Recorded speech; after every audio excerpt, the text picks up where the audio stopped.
Okay, Adam, but I'm just starting my business. How do I get reviews? Who do I ask? I don't have any customers. Let's talk about that. Let's talk about it. Go ahead. All right. Welcome to Masters of Home Service, the best podcast for home service pros like us. I'm your host, Adam Sylvester, and I want you to crush it in business. Today, we're talking about reviews. And if you've been thinking lately, like, man, I need to get some more 5-star reviews, or maybe you did a Google search of your competitors and some of your competitors have more 5-star reviews than you do, or they just have a better reputation than you in general online, then today is your day. We're going to talk about that and help you generate more momentum in getting more reviews and actually help you set up a process for getting reviews forever. Today, Phil, we're talking about getting noticed. And Phil, you're a great expert on this because you've helped a lot of clients get a lot of 5-star reviews. Yes. You own Phlash Consulting. You do a lot of consulting for small business owners like us. So tell us who you are and what you do. Yeah, Phil Risher, Phlash Consulting. I used to work at a home service business that had 36 reviews, and in the first year, they went to 1,000 reviews. Now, I just checked this morning, 4,631 reviews. 4,000? 4,631 reviews. Wow. It's a process that is probably going to surprise you because it doesn't involve automation. Oh my gosh. All right, well, I'm already intrigued. So let's get into it. So let's talk about this company for a minute you're talking about. When they had 36 reviews, and that's all they had, how was that hurting them?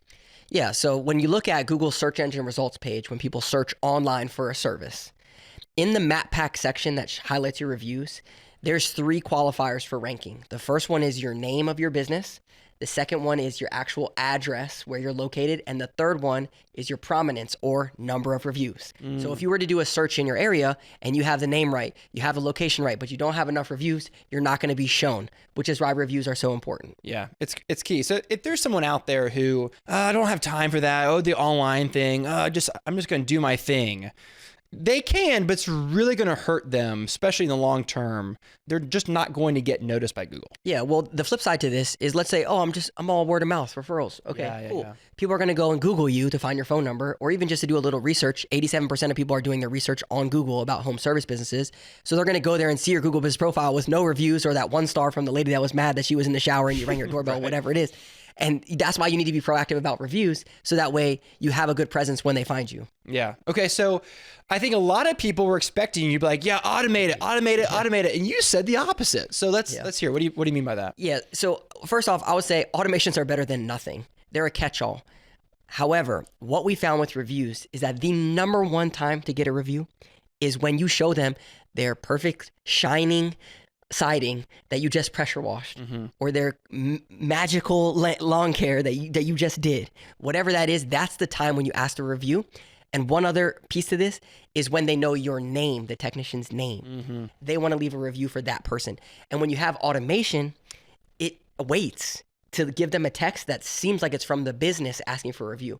That's why you need to not automate it, in my opinion, and have the technician ask for the review and build a relationship with the customer right at the time when they're happy. When you eat at a restaurant, you don't tip the restaurant. You tip the server. Exactly. And our clients are no different. They have a connection with the technician. The technician's, in a lot of cases, been inside their home. Literally. They know them and they like them. And so if they say, hey, will you leave my company review? Yeah, sure, maybe.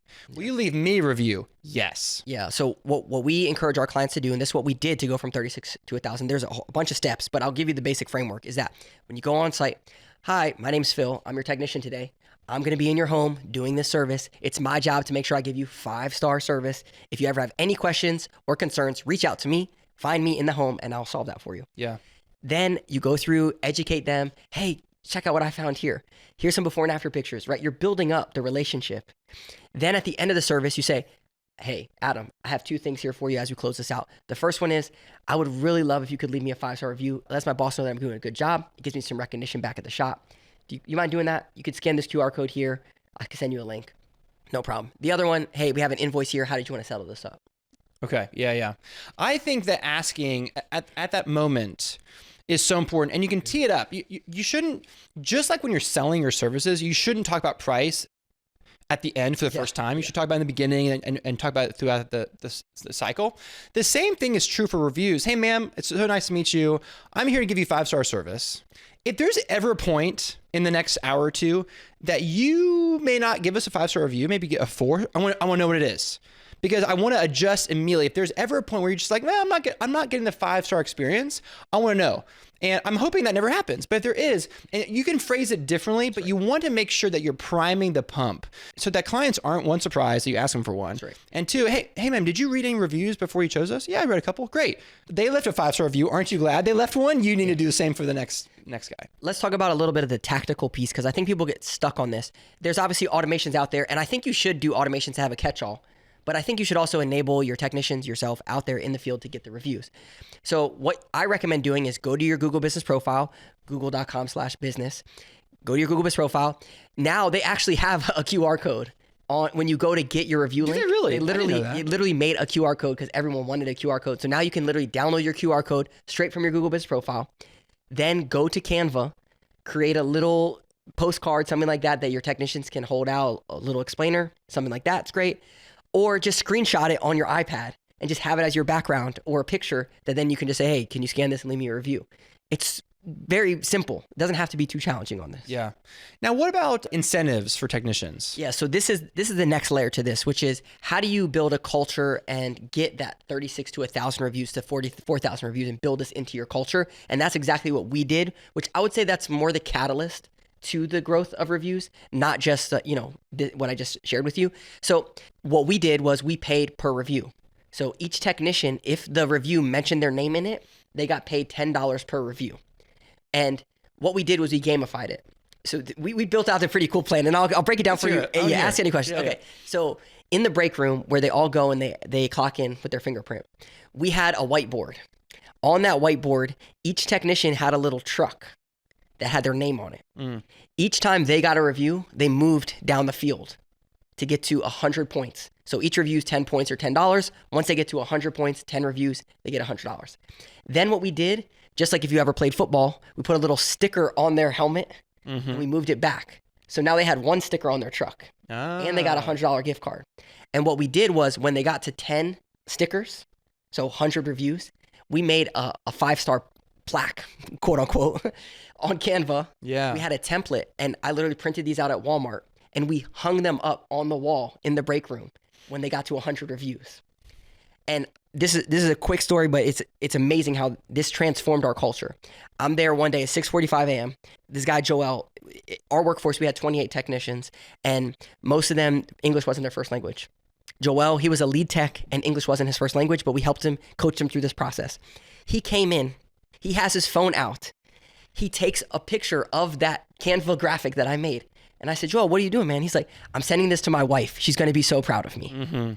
That is what you talk about, culture and building an experience around reviews that people buy in and they want to get these reviews. I'm so glad you said that. That's a great story. I have a similar one. Whenever our technicians get promoted from either apprentice to junior tech to technician, we hang a certificate on the wall. And I learned that those guys want to take this certificate home with them too.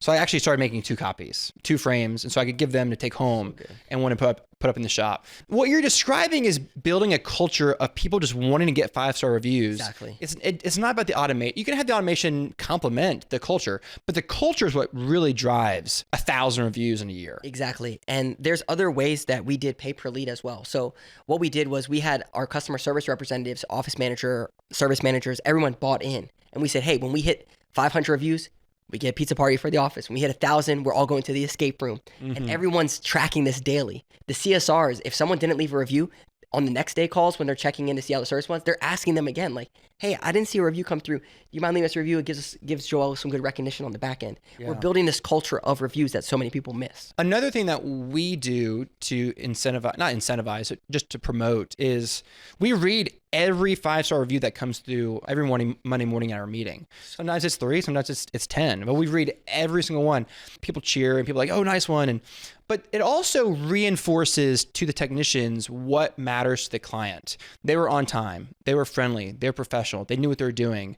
They had a nice van. They parked in the driveway, whatever the case may be. And so when they hear it every Monday, it just reinforces the same thing. So the clients more or less say the same thing every time. They're professional. They good price, which I don't love, but that kind of stuff. Yeah. You know, okay, oh, John was really professional, and it reminds them, hey, I need to be professional. Oh, my shirt was tucked in. They liked that. Maybe I'll keep my shirt tucked in. And so it just really, really brings everyone together and celebrates, it also reinforces the things that really matter to clients. That's right. Phil, this is great. I'm going to pause for a moment to talk about one of the features that Jobber actually uses that we were talking about right now. Jobber has a whole marketing suite, and one of those tools is getting reviews. And so I know that it's important to have a culture of reviews and that whole thing, but it's also, an automation helps a lot, right? Yeah, that's right. I mean, you're at the person's home, they got their baby crying, their phone's ringing. They're like, yeah, I'm going to give you a review. Don't worry. I'll leave you a review, but just let me get to it. And then, of course, they forget, which is why you should still have some type of automation capability inside of your CRM and your customer journey that automatically happens for you, and Jobber does that. That's right. As soon as they pay the invoice, zzz, can you leave us a 5-star? And so Jobber makes it really easy, and it's really great. So if you're struggling to get 5-star reviews, or you just need to automate it, maybe you have a culture, but you don't have the automation, Jobber can do all of that for you with getting reviews, the tool they have. So go ahead and sign up, go to jobber.com/podcast deal, get an exclusive discount, and start automating reviews follow-up today. I want to share a little bit about the importance of what these people are saying in their Google reviews, because what you don't want is just someone to leave you 5 stars. Right. When people are searching, right, they're just going to look at the 5 stars and they're going to bypass it. So what you want to coach your technician or person to do is to have them put your name in there. And when they put their name in there, they have to write something in there. Yeah. So they're going to say, Adam did a great job at my house, cleaning my ducts, whatever. And if you can arm them with before and after pictures, like through Company Cam or something like this, now they can put these pictures on the review as well, which holds even more weight. Totally. Yeah. And this is the content. You can take those reviews and turn them into case studies and blog posts for your website, share them in your newsletters. It also obviously helps you with search engine results to be shown, but it gets you from just a 5-star review to actually words and actually pictures happening. Yeah. Last year, we got a negative review, which happens every now and then. Yeah. But the problem with this one is that there were photos attached to it. And Google loved that for some reason. So the relevance of that one review was off the charts. So for a couple weeks, it was the very first review anyone ever saw. I think it was like 2 stars and it was these photos. Yeah. And I was just so mad. I couldn't sleep at night. I was just like, ugh. So one day I was like, guys, we're going to drown this out with 10 reviews that are positive, 5 stars with photos. Yep. I was like, guys, we're going to do it. Go out there. But Adam, we have a hard enough time getting reviews without photos. I don't care. We're going to get them. Yeah. Within 3 weeks, we had 10. Yeah. Because I really pushed it. Hey, guys. And the guys really enjoyed it because, hey, man, did you enjoy our service? Yeah. Would you write us a review? Yeah, sure. Will you post a photo in that review? Yeah, I can do that. And that's the next level of reviews. It's like first a 5-star rating. The second is like actually have content and like write something. And third is a photo in there as well. Yeah. I think people are probably about the 36 to 1,000 are like, okay, well, great. They had 28 technicians. Of course, they're easy to get 1,000 reviews. So I want to talk a little bit about the reactivation of people. Maybe you did service for the past 10 years, but you haven't asked for reviews. So what do you do? Because this is a very common one. So what we recommend is take all these people. Literally, you could text them one by one with a video or something else that just says, hey, we did work for you a while back. Reviews are very important to us. Do you mind leaving us a Google review? You could also send them an email. And this is another tip, would be to have some type of giveaway. We're giving away a $100 Amazon gift card and doing a raffle for anyone that leaves a review this month about their service with us. And it could be 100, 200, 300, whatever it is. Pull the person. Now you have a giveaway. And it's a great way to reactivate all of your past prospects and customers, specifically customers, to get reviews. For all my lawn care buddies out there, I've got a hack for them. When you're doing weekly and bi-weekly mowing all season long, there's not a natural time to ask for the review. Often the client's on home and it's a very transactional thing. Every week they're there. So there's not very much interaction. So at the end of the mowing season, when it's all done, November or December, whenever that is for you, send out an email to all of your clients that year and say, hey, did we do a great job? If we didn't, please let us know. It's a little late then because it's over. Yeah. But that's what I've always done. Because then you might get, you could get a big surge of reviews all right then. Exactly. Whereas because you weren't asking throughout the season, and that's okay, but ask at the end. Yeah. Okay, Adam, but I'm just starting my business. How do I get reviews? Who do I ask? I don't have any customers. Let's talk about that. Let's talk about it. Go ahead. All right. So presumably you have done work for someone or helped someone in some capacity. So a good way to do this, especially if you're building B2B partners or learning how to do this service, is to go out and do the service at a discount or free for whatever it costs, and ask this person, hey, one thing, I can do this at a discount, but can you leave me a Google review? Also, let's say you buy a truck. That person that you bought a truck from Hey, Adam, would you refer me for your lawn care service? Yes, I would. Do you mind leaving me a review about your experience working with me? Yes, I would. There's a bunch of ways that you can get reviews of people that would refer you business that is not just like, like customer interactions that are happening right now.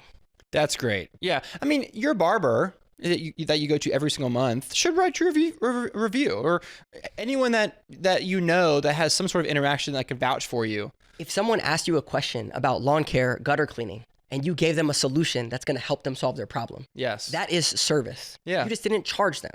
You charged them with a review. I like that. Okay, another question I've got for you is, there's this idea of like, don't just ask your cousin for a review, like systematize it. Yeah. Just like, don't only, this really gets me actually, Phil. This is me too. This is a big one. It's like, well, I only ask people who I know we did a great job and they love us. No. Well, how many is that? How many people do you know? Yeah. Let's talk about that. Yeah, well, this is the whole part of not building it into your culture, because you're trying to be the hero or the business owner that everything runs through you and you know everything. If you have technicians that are bought in to getting great reviews and giving great service, you shouldn't even care about that, because it's on the technician to get the reviews, because they're going to get compensated accordingly. Right. We have a $2 million home service business that we used to work with, and he had 80 Google reviews. And we try, put in these systems, processes, encourage him and everything. Get on a call. Hey, what'd you get? What for your reviews? Well, I asked my cousin last week and he didn't leave me one. Dude, this is not a system that's going to be growing your business. Mm-hmm. This is why you need to build this in your culture and build a system out that makes sense. Yeah. On top of that, if your technicians know that every single client they go serve is going to get asked for review, either our CSR is going to do a happiness call the next day and ask for review, then we're going to send out an automated email, automated text. It's all baked in. If they know we're going to do all that, then it compels them to do an even better job. That's right. It's kind of like a resistance against average and mediocrity. Well, they're going to check up on me and better do a good job. That's right. And I can't stress enough the pay for review model with your technicians. We would literally have technicians that's like, my wife told me I have to get 10 reviews this week because she has to go shopping at Walmart to get this for Christmas or something like this. And it's like, everyone gets what's going on. And if you have a high volume of service, then you can make an extra $100 a week, $200 a week. Mm-hmm. And people are motivated by that. And then their spouses are motivated by that too. Yeah. Let's change topics a little bit and switch the subject, which is I think generally speaking, we usually talk about like high volume services like lawn care. People are doing thousands of jobs a year versus like the home remodeler or the plumber that only might do 200. Average job size is much bigger and they just don't have as many opportunities that are in review. Let's talk to them. Yeah, huge opportunity here. We work with, large remodeling companies, literally home builders that build homes. Yeah. So the big opportunity here for a lot of the remodeling companies is that usually the salesperson comes on site, sells the project, then their team comes in and does the work, but there's never that final touch of walkthrough. Hey, put our final stamp on this, all that. And what you really need is the salesperson to have a consultative approach throughout and then come back in at the end. Hey, want to make sure everything we talked about in the beginning is taken care of here. One way that helps people find us, you probably found us this way, was going on Google and reading reviews. Do you mind leaving us a review? A lot of times they miss that piece and they're just on to the next sale. Totally. And you need to build that into your sales process, even from a compensation perspective or an expectation, like you won't get this if you don't get this full stack. Yeah. And I also think just to encourage them a little bit too, their competitors are only doing 4 houses a year too. So it's not like they don't need thousands of reviews. They don't even need hundreds, but they might 50 for them or 20 might be way more than their competitors have. It's all correlated. That's right. Well, the 10 subs that you work with, if someone asks them who should build your home, would they refer you? Yes, they should leave you a review. All your wholesaler, manufacturers, anyone that's sending you a deal, all those people would refer you, right? They should leave you a review. Yeah. I love what you're saying. If you're only relying on your client to leave a review, you're only get 5 a year. Yeah. But if you broaden your search quite a bit and you're willing to get other people involved in your business like that, I think that's a great point. Yeah, absolutely. I think the biggest thing is just get that culture, the large sales volume tickets. You got to have that wrap up at the end. Talking about creating a culture of doing this with your team, so every technician's really bought in and the CSRs are bought in, everyone's involved. Let's talk more specifics on that. I love the whiteboard that you had with the icon moving across the board to the finish line. That's great. Any other tips on tracking or incentivizing, promoting? Yeah, so if you are going to go the technician route and you want to build this culture and kind of have the scoreboard, leaderboard thing, the most important thing is to have it accurate and to have your technicians know to have confidence in those numbers. So that company, they actually came out to my house about 6 months ago to do the duct cleaning at my house.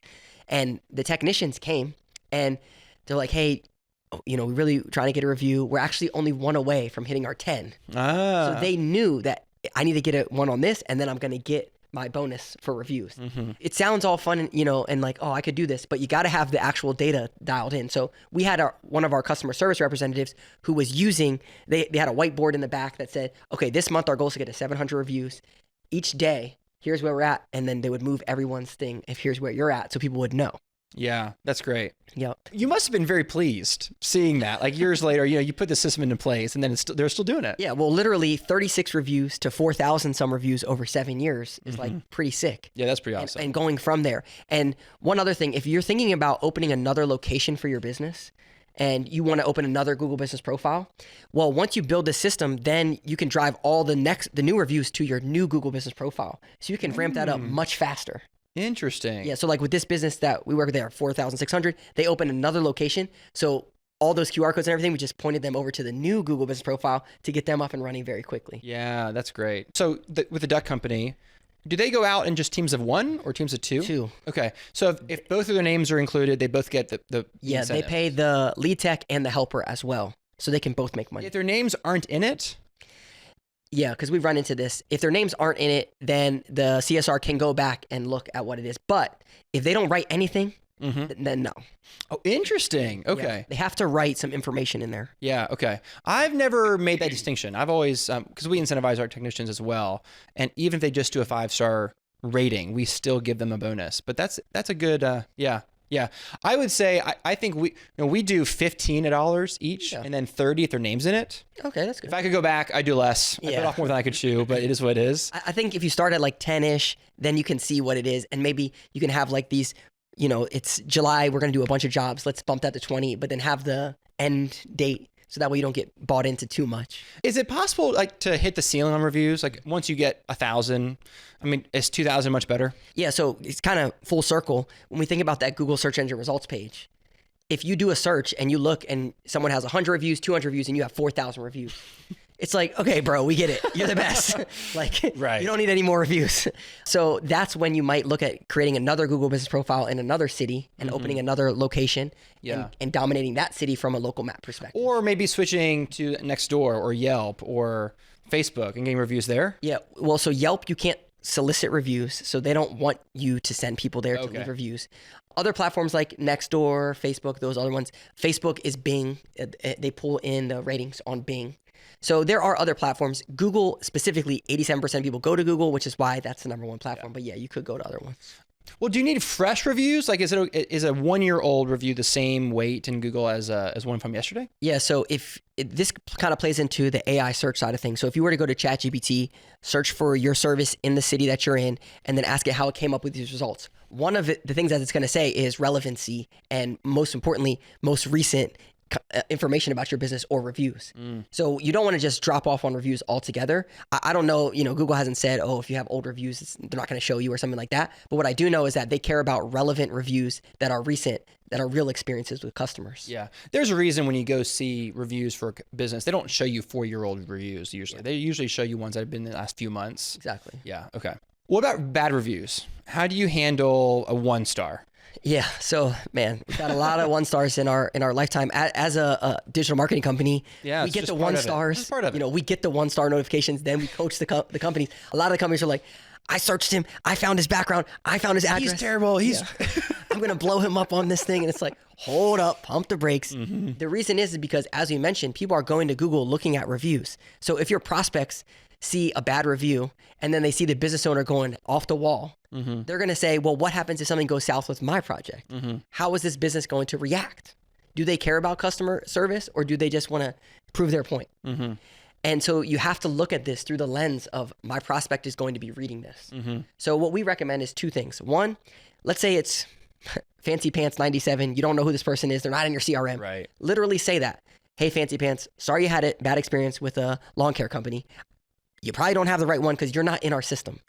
I would be happy to help you solve this problem. Please contact our office because this is not how we do business, and I'm not sure who you are.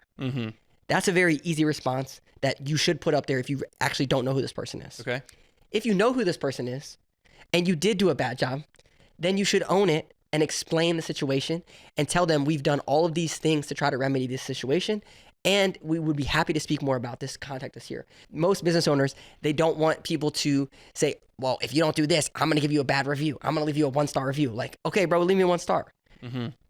So you don't want to be held hostage by 1-star reviews, but you also need to hold your ground and think about this holistically as your brand. Yeah. What about those reviews that come from non-clients? They didn't get back to me fast enough, or they ignored my requests, or they don't offer my services. You ever see those? Yeah, for those sure. Are very frustrating. Yeah, those are frustrating. So what you need to do is report them as not a customer, because you can report all your reviews. How do you do that? So on the review itself, there's 3 dots, and you click the 3 dots and it says report, and then it asks you why you want to report this review. Okay. So you report the review as not a customer. So this one happens a lot. Your truck was driving down the highway and cut me off, and then he flicked me off and he was so mad. Like that happens all the time, right? So what you do is you report it as not my customer every single week, and eventually they're going to take it down because it's not your customer. I am a big fan of learning from 1-star reviews. If we made a mistake, let's be real. Let's improve our business because of it. I'm also a fan of sticking up for my company if we didn't do anything wrong and they're just cockeyed. So I will stick up for my technicians all day long and say, don't say that about my technicians. They bent over backwards to serve you. They did everything they could, and you're just impossible to please. Like, don't attack my technicians. And my technicians love that. You know, every year we get 1 or 2 1-star reviews, and I will always back up my technicians. Now, I also want to learn from my mistakes. And so my response might be different if we like actually made a mistake. Yeah. But I don't like to put up with people slinging mud at my people. Yeah. Especially my office staff. I will say one very important thing about this, because so that 36 to 1,000 reviews to now 4,600, they probably have 2 1-star reviews. Wow. Yeah. Because what they do, and this is what I recommend, don't just keyboard warrior. Pick up the phone, call these people and say, hey, listen, I'm a local guy. I'm from this area. I understand you're upset. Trust me. What do I need to do to resolve this situation so that way you feel happy about working with us? You left us a 2. Can I get it to a 4? Can I get it to a 5? What do I need to do? Yeah. If they're like, refund everything, unfortunately, that's not going to work. I want you to know that I do care. Right? Yeah. Like that phone call almost always works. Exactly. We've had a lot of 1-star reviews come down because of that phone call. Exactly. Don't just warrior it. Call these people. They're your clients. I'm a fan of, if you're going to respond to a 1-star review, you've done everything you can to remedy it. You've done everything you can. It's just not going to happen. Then I like to sleep on it for a night, 2 nights, a week. Sometimes I've slept on it 3 weeks before I was ready. I was like unemotional. Don't do it within an hour because you'll say something you regret. Yeah, so there's 2 parts to this. The first thing is when you respond to the review, they get an email notification that you responded, and you get 1 shot at that. So whatever you say, they're going to get notified of what exactly you said, and you better make it good. The second piece, though, is that if you leave it unresponded to, that's worse. Because now people that are searching for your business and they read this 1-star review, you don't even care about customer service in their eyes. Yeah. Because you didn't even take the time to respond. So it's a double-edged sword with how quick do you respond because they're going to see it versus you got to respond because your prospects are looking at this today, and there's this give and take of things. And at the end of the day, they're a part of business. You do the very best you can. Go drown it out with 10 5-star reviews. That's right. And move on. That's right. Yeah. Phil, I love this. I love talking about reviews. I think it was really helpful. I've got it boiled down to 3 actionable items that our listeners can actually do like today, right now. Number 1 is build a culture of 5-star reviews, whether that's using incentives and actually paying people to have their names in reviews, or celebrating and promoting when we hit a milestone, or having a contest or a whiteboard, or those kinds of things really go a long way. Read the reviews out loud in your meetings and cheer when people get like a really good one. All those things create a culture, and that's what really drives 5-star reviews. Number 2 is you can report bad ones that aren't even from customers. So sometimes you just get a haywire review. You have no idea where it came from. Report it. 3 dots on Google. Report. Not a customer. And eventually it probably will come down over time. And number 3 is respond to every review, whether it's positive or negative. Yeah, Google actually literally puts this in their help doc that review responses is one of the reasons that they rank you, because it shows that you're interacting with your customers. So you can actually automate this with ChatGPT to respond to for 5-star reviews, and then 1-star reviews. You can craft that on your own based on the conversation that you have with the customer when you call them. I use that and I love it. It saves me so much time. Absolutely. In responding to all these reviews. We get so many reviews, you know. Phil, thanks for being here. You're crushing it. How do people find out more about you? Yeah, if you're looking to get more reviews, trying to grow your business, you can go to phlashconsulting.com, PHLASH consulting.com, click discuss your business. We go through, we give you the recipe, sell the cooking. Happy to help you grow your business. I look forward to speaking with you. I can just feel your passion about this. I can feel that you really help serving people, and the results that you got with that duct company was really awesome. So keep it up. Really appreciate you being here. Yeah, man. Thank you. And thank you for listening. I hope that you heard something today that will help you take action immediately to get more 5-star reviews. They're really, really important. I'm your host, Adam Sylvester. You can find me at adamsylvester.com. Your team and your clients and your family deserve your very best. So go give it to them.